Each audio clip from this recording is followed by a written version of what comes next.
Captain Jinho sat in his command chair, watching the stars drift past the viewport of his trading ship. The Horizon's Edge was not the biggest ship in space, but it was his home. He had been trading between planets for 10 years now, carrying goods from one world to another. The bridge was quiet except for the soft hum of the engines. His crew was small but good. They trusted him, and he trusted them. That was how things worked on a trading vessel. "Captain," called out HFY from the communications station. "I'm picking up a distress signal." Jinho turned his chair toward her. "Where is it coming from?" "About 2 hours away, near the edge of the Kepler system. The signal is weak, but it's definitely there." Jinho thought for a moment. Distress calls could mean trouble. They could also mean pirates trying to trap unwary ships. But they could also mean someone really needed help. "What kind of ship is it?" he asked. HFY worked at her console for a few minutes. "The signal matches Villani technology." "It's one of their smaller vessels?" That was interesting. The Villani were known throughout the galaxy as fierce warriors. They rarely asked for help from anyone, especially not from humans. Their culture valued strength above all else. Showing weakness was considered shameful. "Set course for the signal," Jinho ordered. "But keep our shields ready." The Horizon's Edge changed direction, heading toward the source of the distress call. As they got closer, Jinho could see the damaged ship on the main screen. It was definitely Villani with their distinctive angular design, but something was wrong with it. The hull was cracked in several places and no lights were showing. "I'm not detecting any weapons active," reported Sora from the sensor station. "The ship looks badly damaged. Any life signs?" Jinho asked. "Yes, but they're weak. I count 4 beings aboard, possibly a family group based on the size differences." Jinho made his decision. "HFY, open a channel." The communications officer worked her controls. "Channel open, Captain." "This is Captain Jinho of the human vessel Horizon's Edge. We received your distress signal. Do you need assistance?" For a long moment there was only static. Then a voice came through, speaking in broken but understandable human language. "Human ship, this is Kira of the vessel Dawn's Promise. We need help. Our engines are dead. Our food is gone. Please ... The voice broke off. Jinho could hear something in it that surprised him. Fear, desperation. These were not emotions he expected from a proud Villani warrior. "Kira, this is Captain Jinho. We're coming alongside your ship. Prepare for docking." "Captain," Sora said quietly, "this could be a trap." Jinho nodded. "I know, but did you hear her voice?" That wasn't the voice of someone setting a trap. That was the voice of someone who has run out of options. The docking process took 30 minutes. The Villani ship was so damaged that sealing the airlocks was difficult. When they finally managed it, Jinho led a small team aboard the alien vessel. The inside of the ship was dark and cold. Emergency lighting cast strange shadows on the walls. The air smelled stale and recycled too many times. Jinho followed the corridor toward the main living area. What he saw there made him stop in his tracks. A Villani female sat on the floor, holding 3 small children against her. The Villani were naturally tall and strong, with blue-gray skin and sharp features, but this one looked thin and weak. Her clothes were torn and dirty.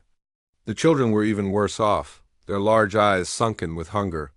The female looked up at Jinho with those same large eyes.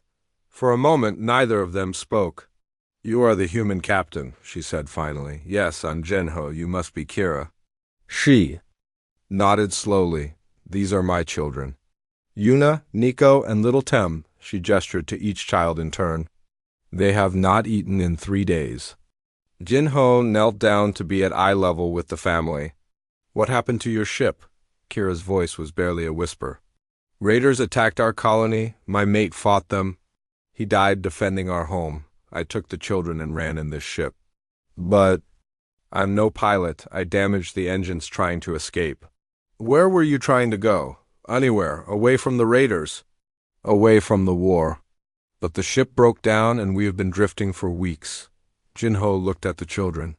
They were so young, so thin.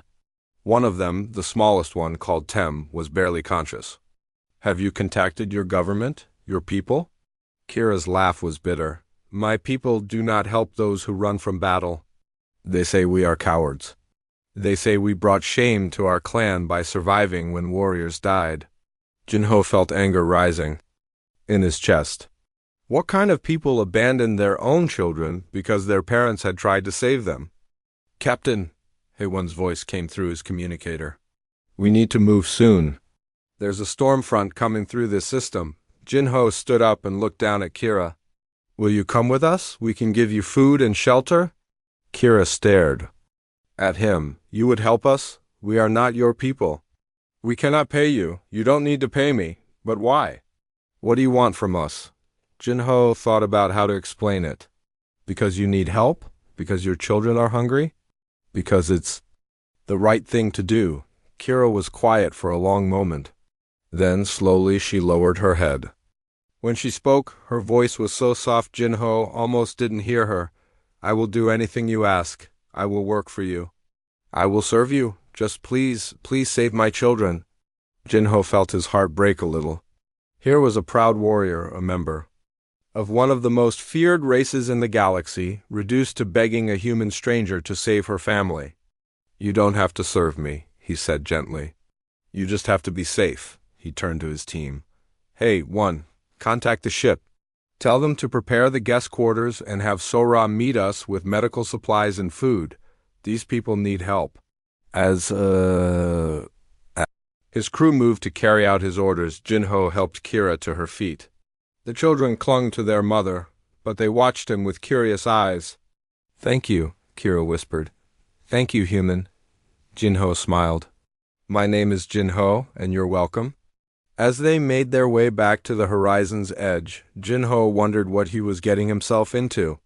But looking at those hungry children, he knew he had made the right choice. Sometimes being human meant doing the right thing even when it was complicated. The guest quarters on the horizon's edge had never been used for a family before. Jinho watched as his crew worked to make the rooms comfortable for Kira and her children. Hey, one brought extra blankets while Sora set up a small medical station. Kira sat on the edge of the bed, holding little Tem while her other two children explored their new surroundings. The boy Nico touched everything with wonder, while Yuna stayed close to her mother, but watched the humans with curious eyes. The food will be ready soon, Sora said gently. She was the ship's medic and knew how to handle people who had been through trauma, but we need to start slowly. Your stomachs have been empty too long, Kira nodded. I understand. Thank you. Sora smiled and left the room. Jinho was about to follow when Kira spoke again. Captain Jinho, I do not understand. Why you help us? Double quotes Jin-Ho turned back. What do you mean? On my world, help always has a price. You give something, you expect something back. But you ask for nothing. Maybe that's the difference between our peoples, Jinho said. We help because someone needs help. Kira looked confused. But what if other ships see this? What if they think humans are weak because you help refugees? Jinho had not thought about that, but he knew she was right. The trading station at Kepler was full of different alien species. Most of them viewed kindness as weakness. Let them think what they want, he said finally. 2 hours later, the horizon's edge docked at Kepler Station. The massive trading post served ships from dozens of worlds. Jinho often stopped here to buy and sell cargo. But this time he had a different purpose. As soon as they docked, word spread quickly about the human ship carrying Villani refugees. Jinho was walking through the main corridor when a group of Zeltran traders blocked his path. Captain Jinho, said their leader, a tall being with green skin and 4 arms. We hear you picked up some Villani strays. I helped a family in need, Jinho replied. The Zeltran laughed. A family the Villani themselves rejected. Do you know what this makes you look like? It makes me look like someone who cares about children. It makes you look weak, another trader said. This one was from the Corvan Empire, a species known for their business sense. Word is already spreading. Every beggar in the galaxy will come looking for human ships now. Jinho felt his temper rising, but he kept his voice calm. If helping hungry children makes me weak, then I'm proud to be weak. The traders laughed and walked away, but Jinho could see other aliens watching him. Some looked amused, others disgusted. None looked impressed. Back on his ship, Jinho found his crew gathered in the common room. They had been listening to the station communications, and their faces were serious. "Captain," said Minsu, the ship's engineer, "the Villani embassy just put out an official statement. They say Kira and her children don't exist. They refuse to acknowledge them. What does that mean?" asked the Jin, the youngest crew member. "It means if something happens to them, the Villani government won't care," Heywan explained. "They've been officially erased." Jinho sat down heavily. "How can they do that to their own people?" "Because she ran instead of fighting," Sora said. "In their culture, that's worse than dying. But she was protecting her children. Doesn't matter to them." Jinho was quiet for a moment. Then he looked around at his crew. "This doesn't change anything. They're still our guests." "Captain," Minsu said carefully, "there might be a problem. I've been talking to some of the station engineers. They say Kira knows things." "What kind of things?" "Navigation routes through the dangerous sectors. Hyperspace lanes that most people don't know about. Her mate was apparently a scout for the Villani military before he became a colonist." Jinho understood immediately. That kind of information was incredibly valuable. Pirates, traders, even governments would pay huge amounts of money for secret hyperspace routes. "Has anyone approached her about this?" "Not yet, but they're asking questions." Over the next few days, Jinho watched as Kira slowly began to trust his crew. She helped in the kitchen, learning to prepare human food. Her children played in the corridors, laughing for the first time since Jinho had found them, but he also noticed other things. Ships that didn't usually dock at Kepler Station were arriving. Traders who normally ignored human vessels were suddenly very interested in the horizon's edge. The pressure started small. A Corvan official offered to buy Jinho's cargo at twice the normal price if he would share information about his passengers. A group of pirates sent a message suggesting that keeping Villani refugees might be dangerous for his health. Then the Trade Federation got involved. Ambassador Rax was a Centauri, one of the oldest and most powerful species in the galaxy. He visited Jinho's ship personally, which was unusual. Ambassadors didn't normally bother with small trading vessels. "Captain," Jinho, Rax said in his smooth voice, "I understand you have a Villani navigation specialist aboard your ship." "I have a family of refugees," Jinho corrected. "Of course. But this particular refugee has information that could be very valuable to the Trade Federation. We're prepared to offer you a substantial reward for her cooperation." "She's not for sale," Rax smiled coldly. "Everything is for sale, Captain. The question is price. We could make you very wealthy. And if I refuse, then you would be missing a great opportunity. These routes could revolutionize trade in the outer sectors. Think of all the good you could do with that money." After the ambassador left, Jinho found Kira in the observation lounge, watching the stars through the large viewport. Her children were sleeping in their quarters. "You know what they want," she said without turning around. "Yes, the routes through the dead zones. My mate showed them to me before he died. He said they might be important someday." Jinho sat down beside her. "I won't force you to do anything." Kira was quiet for a long time.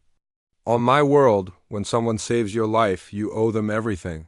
I owe you the lives of my children." "You don't owe me anything? Then why did you save us?" Jinho thought about it. "Because you needed saving. Because your children were hungry. Because it was right." Kira turned to look at him. "Your people are very strange." "Maybe, but we're your people now too, if you want us to be." For the first time since he had met her, Kira smiled. It was a small smile, but it was real. "Yes," she said quietly. "I think I would like that." But even as they sat together watching the stars, Jinho knew their troubles were just beginning. Too many people wanted what Kira knew, and not all of them would ask nicely. 3 weeks had passed since Kira and her children joined the crew of the Horizon's Edge. The ship felt different now, warmer somehow. The sound of children's laughter echoed through the corridors, and Kira had become part of the daily routine. Jinho watched as she worked alongside HFY in the communications center. Kira was smart and learned quickly. She had picked up basic ship operations faster than some trained crew members. "Captain," the Jin called from the sensor station. "We're getting a distress call from the merchant convoy in Sector 7. Jin-ho frowned. "What's their situation?" "Pirates, sir. 3 ships attacking a convoy of civilian transports. They're carrying refugees from the war zones." Jin-ho looked at the tactical display. The convoy was 2 hours away at full speed. By the time any military ships arrived, it would be too late. "Are any other ships responding?" he asked. The Jin checked her communications. "Negative, Captain. Everyone else is too far away or ... not interested." Jin-ho knew what that meant. Refugee ships carried no valuable cargo. There was no profit in saving them, so most traders and military vessels found excuses to stay away. "Set course for the convoy," Jin-ho ordered. "Maximum speed." Min-soo looked up from the engineering station. "Captain, we're a trading ship. We don't have heavy weapons or military shields." "I know what we are," Jin-ho replied. "But we're also the only help those people have." As the crew prepared for possible combat, Kira approached Jin-ho on the bridge. Her children were safely secured in their quarters. "Captain, let me help," she said. "Kira, you don't need to get involved in this. Those are refugee ships, just like I was. And I know things about fighting that might help." Jin-ho studied her face. "What kind of things?" "My mate was a military tactician before he became a colonist. He taught me about space combat. I know how pirates think, how they attack." Jin-ho made a decision. "HFY, give Kira access to the tactical systems." When they arrived at the battle zone, the situation was bad. 3 pirate ships were attacking 5 civilian transports. 2 of the transports were already damaged and drifting. The others were trying to run, but the pirates were faster. "Pirates are using standard Wolfpack tactics," Kira said, studying the displays. 2 ships drive the prey while the third one picks off the wounded. "How do we stop them?" Jin-ho asked. Kira thought. "For a moment, we make them think we're bigger than we are. Pirates are bullies. They attack when they think they can win easily." "Hey, one, open a channel to all ships," Jin-ho ordered. "Channel open, Captain." Jin-ho took a deep breath. "Attention pirate vessels. This is Captain Jin-ho of the Human Defense Force ship Horizons. Edge, you are attacking civilian refugees under human protection. Withdraw immediately or face the consequences." The pirates responded with laughter over the communication channel. "One little trading ship against 3 raiders? You humans really are stupid," but Kira had been working at her station. "Captain, I'm reading massive energy signatures approaching from hyperspace. Multiple ships inbound." Jin-ho looked at her in confusion, but she winked. She had faked the sensor readings, making it look like a fleet was coming to help. "Pirates, this is your final warning," Jin-ho said calmly. "The human fleet will arrive in 10 minutes. Leave now or be destroyed." There was silence from the pirate ships. Jin-ho could imagine them checking their own sensors, seeing what looked like incoming warships. "This isn't over, human," the pirate leader snarled. But the 3 ships broke off their attack and jumped to hyperspace. The refugee convoy was saved. But Jin-ho knew the sensor trick would only work for a few more minutes. Soon the pirates would realize they had been fooled. "All refugee ships, this is Captain Jin-ho. Follow us to Kepler Station. Stay in tight formation." As they escorted the convoy to safety, Jin-ho realized something important had happened. Kira had not just helped him save the refugees. She had shown him a new way to think about problems. When they arrived at Kepler Station, word of the rescue spread quickly. But the reactions were mixed. Some species praised the humans for their courage. Others criticized them for interfering. In matters that were not their concern, the Villani Embassy's response was particularly harsh. The human ship had no authority to claim refugees were under their protection, the Villani ambassador announced. "This interference in galactic affairs is unacceptable." But something else happened that surprised everyone. A group of refugee families approached Jin-ho at the station. They were from different worlds, different species, all people who had been helped by humans over the years. "Captain Jinho," said an elderly Andromedan woman, "we heard what you did. We want to help." "Help with what?" "Whatever comes next. You humans have shown us kindness when our own people abandoned us. Now it's time for us to stand with you." Similar groups approached other human traders and ship captains throughout the station. Word was spreading through the refugee communities. The humans were different. They cared about people that others threw away. Back on his ship, Jinho found Kira teaching her children how to read human writing. Little Tem was struggling with the letters, but Yuna and Nico were learning quickly. "You did well today," Jinho told Kira. "We did well," she corrected. "I could not have saved those ships alone, but working together, we found a way." "The Villani embassy is angry about what we did," Kira nodded. "They will be angrier soon. Word will reach the high command that I helped in a battle. They will say I have brought more shame to my clan." "Do you regret it?"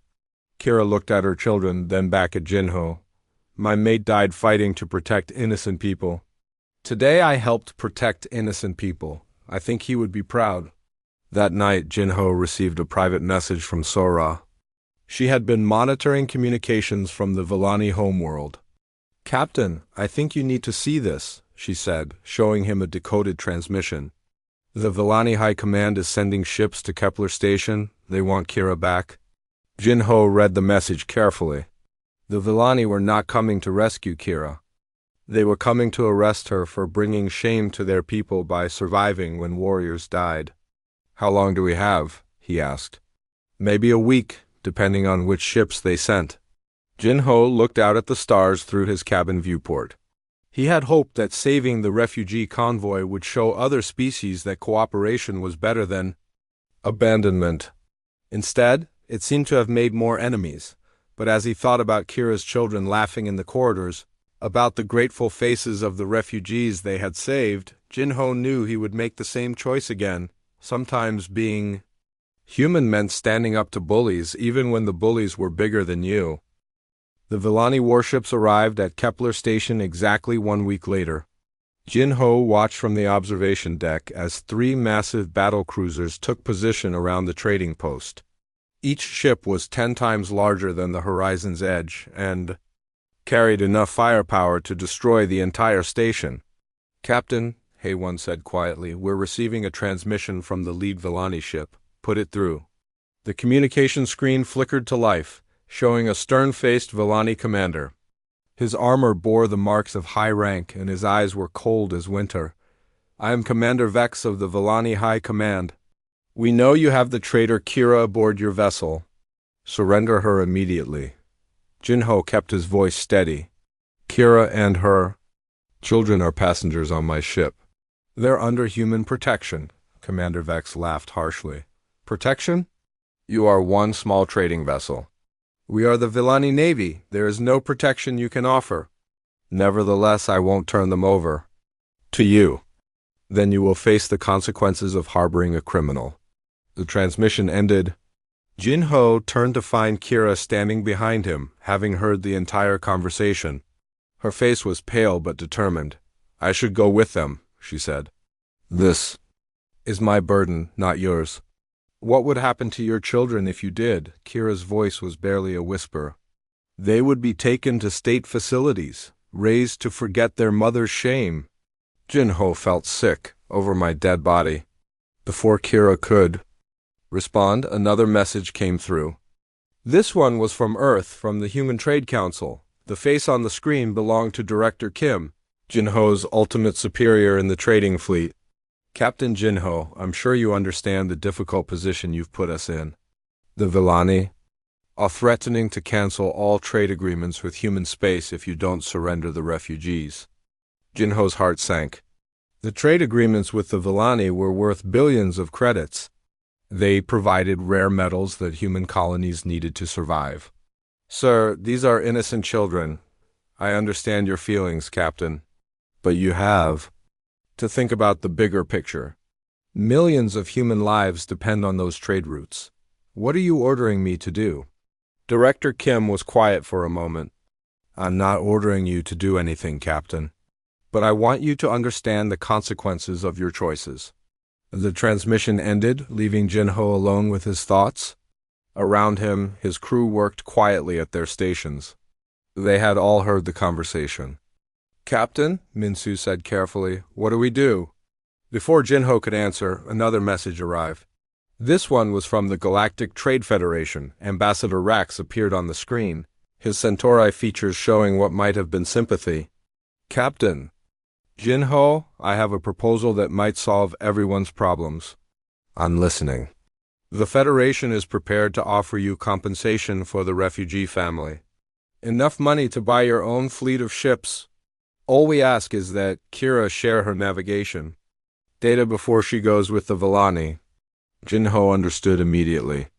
The Federation wanted Kira's knowledge of the secret hyperspace routes, but they didn't want to be responsible for what happened to her afterward. You want me to sell her information and then hand her over to people who will probably execute her. We want you to be practical, Captain. The navigation data could save thousands of lives by making travel safer.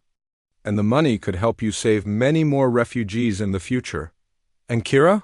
What happens to her? Ambassador Rax shrugged. That is between her and her own people. After the transmission ended, Jinho sat in his command chair and tried to think. Every option seemed to lead to tragedy. If he gave up Kira, she would die, and her children would be raised by a government that considered their mother a traitor. If he refused, millions of humans might suffer when the trade agreements were cancelled. Captain, the Jinn said from the communications station, there's another message coming in. It's from ... everywhere. What do you mean everywhere? I'm getting the same transmission from dozens of ships throughout the system. Refugee ships, independent traders, even some military vessels. Jinho looked at the main screen as the message played. The face that appeared belonged to Captain Minji of the Human Refugee Assistance Ship New Hope. Captain Jinho, we've heard about your situation. We want you to know that you're not alone. As she spoke, more faces appeared on the screen.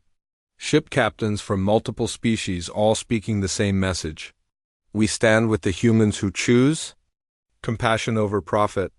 We remember when human ships helped us when no one else would. We will not let the Villani punish you for doing what is right.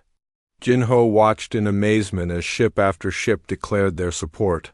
Andromedan medical vessels, Centauri research ships, even some rogue Corvan traders who had been helped by humans in the past.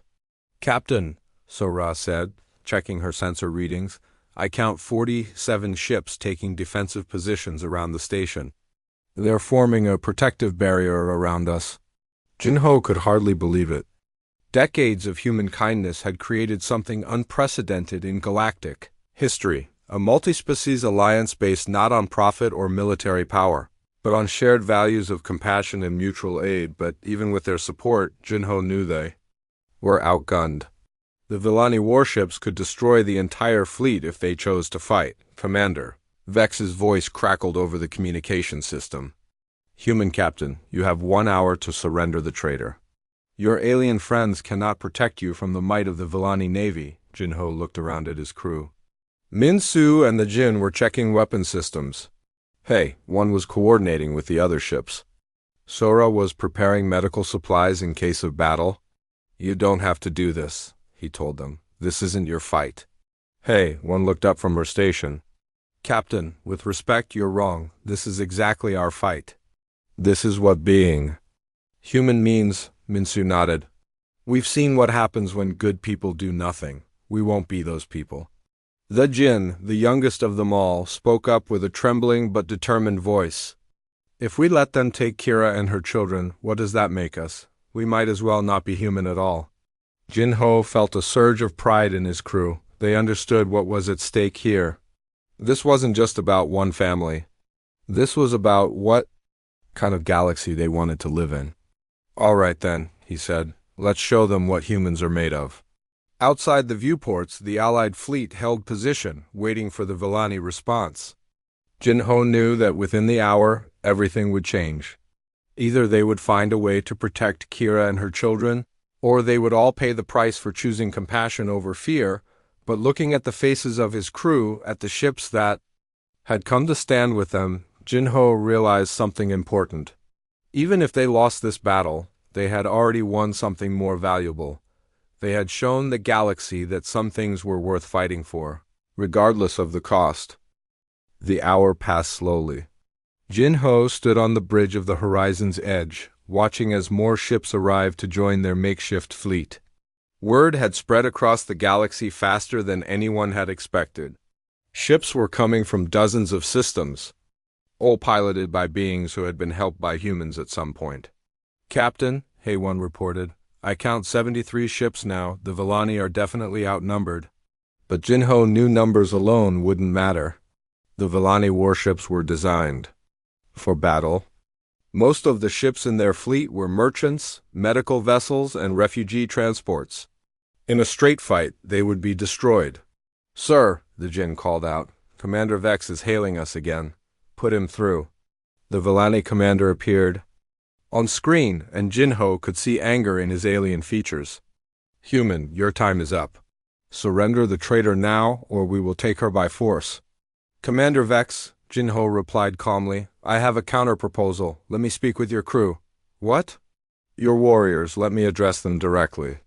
If they still want to fight after hearing what I have to say, we'll accept the consequences." Commander Vex laughed harshly. "You think you can turn Villani warriors against their duty with words? I think your warriors deserve to know the truth about what they're fighting for." There was a long pause, then Vex nodded. "Very well. You have 5 minutes to make your case, then we end this." The communication channel opened to include all 3 Villani warships. Jinho could see hundreds of Villani warriors listening from their battle stations. "Warriors of the Villani Empire," Jinho began, "I want to tell you about a woman named Kira." He told them about finding her and her children starving in a broken ship. He told them about her mate who died defending colonists from raiders. He told them how she had used her knowledge to help save refugee ships from pirates. "Your government calls her a traitor because she chose to save her children instead of dying in hopeless battle. But I ask you, what honor is there in letting innocent children starve? What glory is there in abandoning your own people when they need help most?" Jinho could see some of the Villani warriors looking uncomfortable. These were not the facts their commanders had given them. "Your culture values strength," Jinho continued. "But what takes more strength, dying in battle or living to protect those who cannot protect themselves? What takes more courage, following orders blindly or questioning whether those orders are right?" Commander Vex cut in angrily. "Enough! You know nothing of Villani honor." But Jinho wasn't finished. "I know that true honor comes from protecting the innocent, not punishing them. I know that real strength comes from lifting others up, not tearing them down." At that moment, Kira's voice came over the communication system. She had accessed the ship's broadcasting array without permission. "Warriors, I am Kira, daughter of General Vex, mate to Commander Null, who died at the Battle of Kepler's Edge. I did not run from that battle in cowardice. I ran to save my children as any parent would." Her voice was strong and clear. "My mate's last words to me were save them, not die with honor.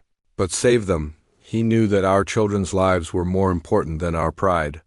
She paused, and when she spoke again, her voice carried the pain of loss and the strength of survival. "I have learned something from these humans. They do not measure worth by how gloriously you die, but by how well you live. They do not abandon their weak, they protect them. They do not see helping others as shameful, they see it as their greatest strength." There was silence on all the Villani ships. Then slowly one warrior stood up from his station. "Commander," he said, "I request permission to hear more. Sit down." Vex ordered, but another warrior stood, then another. Within minutes, dozens of Villani were on their feet, no longer willing to simply follow orders without question. "You are all guilty of mutiny," Commander Vex shouted. "No," said the first warrior who had stood. "We are guilty of thinking." The warrior's name was Jox, and he was young for a Villani officer. "Commander, I have children of my own. If raiders attacked my colony, I would want my mate to save our young ones, not let them die for the sake of pride. Other warriors began to speak up. They talked about their own families, their own doubts about abandoning refugees. They had been told that Kira was a coward, but now they were hearing a different story. Commander Vex tried to regain control, but it was too late. The seed of doubt had been planted, and it was growing quickly. On the second Villani warship, an older warrior named Zek took command from his captain. "We will not fire on refugee ships," he announced. "This is not what we became warriors to." The third ship followed suit. One by one, the Villani crews were refusing to follow orders that went against their conscience. Commander Vex found himself alone on his flagship, his own crew watching him with uncertain eyes. "Captain Jin-ho," Kira said over the communication system, "I want to share something with everyone." She accessed the ship's navigation computers and uploaded the secret hyperspace route data to the communication array. The information that governments and corporations had been willing to kill for, she gave away freely. "These routes belong to everyone," she announced. "They should be used to help refugees find safety, to bring aid to those who need it, to connect worlds in peace instead of war." The galaxy-wide implications were immediate. With these routes, travel through the dangerous sectors would be safer. For everyone, refugee ships could reach sanctuary faster. Medical supplies could be delivered to remote colonies. Trade could flourish without the risk of pirate attacks, but more importantly, Kira had proven a point. The humans hadn't wanted her information for profit. They had simply wanted to help her and her children. Commander Vex stared at his viewscreen in disbelief. His mission had been to capture one refugee woman and her children. Instead, he was witnessing the birth of something entirely new in galactic politics. "This changes nothing," he said weakly. "Orders are orders." But even his own crew was no longer listening. The communication officer had opened channels to the refugee fleet. The weapons officer had powered down the ship's guns. The navigator was plotting a course home. "Commander," said his second-in-command, "perhaps it's time to reconsider our position." As the days passed, the story of what happened at Kepler Station spread throughout the galaxy. The Villani High Command tried to suppress the news, but it was too late. Their own warriors were asking questions about the wisdom of abandoning refugees. Other governments faced similar challenges. The Corvan Empire found their traders questioning why they valued profit over people. The Centauri Federation discovered that their scientists were more interested in sharing knowledge than hoarding it. The change wasn't immediate or complete. There were still those who chose fear over compassion, profit over people. But something fundamental had shifted in the galaxy's understanding of what strength really meant. 6 months later, Jin-ho stood on the observation deck of a new kind of ship. The Horizon's Hope was larger than his old trading vessel, designed specifically for refugee assistance. It was funded by donations from dozens of worlds and crewed by volunteers from multiple species. Kira served as the ship's navigation specialist. But more importantly, she had become a symbol of hope for refugees. Throughout the galaxy, her children attended the ship's school alongside human kids and young beings from a dozen other worlds. The Villani had undergone their own transformation. Led by warriors like Jox and Zek, they had established new colonies specifically for refugees of all species. They called it the New Honor, protecting the weak instead of abandoning them. "Captain," Hay-1 called from the bridge, "we're receiving a distress call from the Andromeda sector." Jin-ho smiled. "Set course for the signal. Let's go see who needs help today." As the Horizon's Hope jumped to hyperspace, Jin-ho reflected on how much had changed since that day he had first found Kira and her children. He had thought he was just helping one family. Instead, he had helped change the way the galaxy thought about compassion and strength. Behind him, he could hear the sound of children playing in the corridors, speaking in a dozen different languages but understanding each other perfectly. They were the future. These young ones who were growing up believing that helping others was natural and right. The human way had become more than just human. It had become a new way of living among the stars, where the strongest were those who lifted others up, and the greatest honor came from protecting those who could not protect themselves. And in the end, that made all the difference.